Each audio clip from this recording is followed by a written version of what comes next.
Let's deal with the positives first. 23 points clear, 50 home league goals as well. I mean, another point towards where you want to be. Exactly. We knew that any point we got today would be a gain, because obviously the other two teams behind us weren't playing in the league. So a point is another point ahead of them. So it's fantastic in that regard. But we obviously wanted to win the game. I think, obviously, I say me press most weeks that every game's a tough game, and that was a tough game. They're second from bottom, they've got some good threats.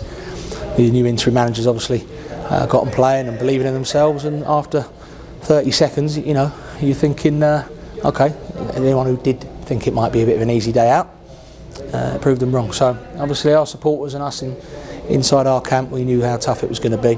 Obviously people outside probably thought we were going to turn up and win easily, but they're fighting for their lives.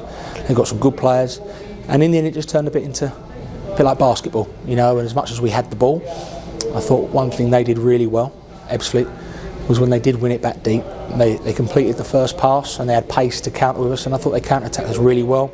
Harry Tyne made 2 fantastic saves, Grimesy clears one off the line. So yeah, we had most of the ball. We probably, in our camp, think we deserved to win, but then they can say they had 3 good chances to get the away win. And at the end, I know people moaning about the only 3 minutes added on, but you just felt that in a minute they were going to get another counter-attack. It was one of those days, that feeling was in everybody's gut. And a point isn't the worst result in the world, especially when you've only drawn 3 all season and only lost 3 all season. Frustrated with 2 slow starts to the first and second half, weren't they? Yeah, that was probably the biggest criticism from the manager after. To concede so early first half and to concede so early second half, that's really disappointing. And then after that, you still fancy us to go and turn it on and go and win the game. And a lot of things didn't go our way in terms of, another day a shot comes a deflection, goes in the bottom corner and what have you. But a lot has gone our way this season, so we've got to be grateful for our points return and understand that, yes, they were second from bottom, but they had a right go. We were a bit flat at times, and on a bobbly pitch, we sort of, a few things went awry for both teams. So at the end of the day, ref blows the whistle, result don't lie. Decent point. Yeah, I mean, there's probably no excuses from the camp at all from today, but it was just one of those things. I mean, obviously they're second from bottom, as you mentioned before. They're going to be fighting for every single point and wanting to impress their manager, aren't they? So. Of course they are. They'll have Poland up front, so they'll have a threat.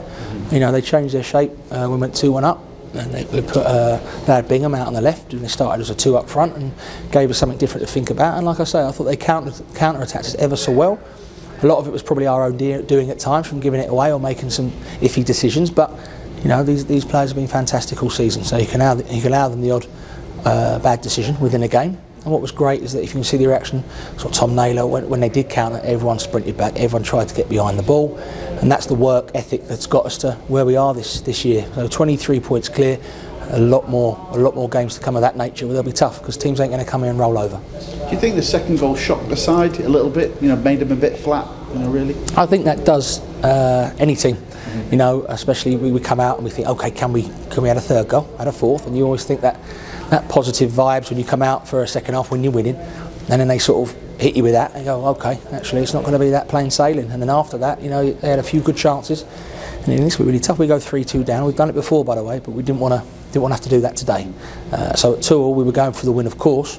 We were also mindful of their threats on the counter attack. Yeah, that was good. I mean, to bring that point up as well, is kind of the feeling that they got away with one today, but Chesterfield also hit the crossbar in the last second through leave Mandeville as well, so it equally could have gone either way. Yeah, and like I said to you the other evening, if you don't really think much of the importance of a goalkeeper, you just go put anyone in goal. And we've got a good goal in the building. Harry, who's playing at the minute, and made 2 great saves, and that's what he's there for, to make good saves. So he deserves a pat on the back for them.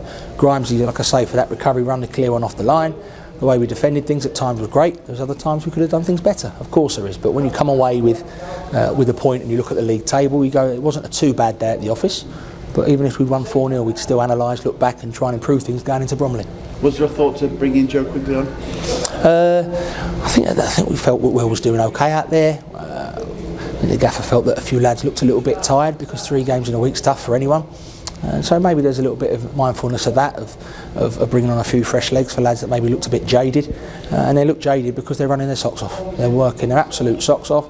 A few mistakes late here and there, a few iffy decisions, like I say, but a point at the end of the day, you can't really knock it, because they've had some good chances, we've had some good chances. We shake hands and look forward to Bromley. Yeah, well, there hasn't been sort of respect the point, has it? This year, it's always been dominating at home. I mean, a cracking crowd, and they tried to get behind you as well and get that goal, didn't they? Yeah, I mean, the supporters are fantastic. There was 8,000 odd, you know, it was brilliant. So, big thanks to them, as always. And listen, you say, there hasn't been that respect the point. There's always been that in our message to the players away from home. And, you know, if you're 1-0 up with, if we're drawing, you know, we're going for the win, like we are here this season. The games have come back against Dorking and Hartlepool, all those sort of games. You're going for the win, but you respect the point. If we take a point, we take it. And this is one of those days where we just couldn't get the win, so we did respect the point. Decent point that takes us 23 points clear. You got no game during the week, which is a bit of a relief, I suppose. Really, you can get to work on the training ground. Yeah. And you got players back like Miguel Freckleton as well. He'll be back then, won't he? Yeah. There was a training group this morning. The likes of Ash Palmer, you know, who played ever so well at Dagenham the other night. That's the power of the players we've got in the building.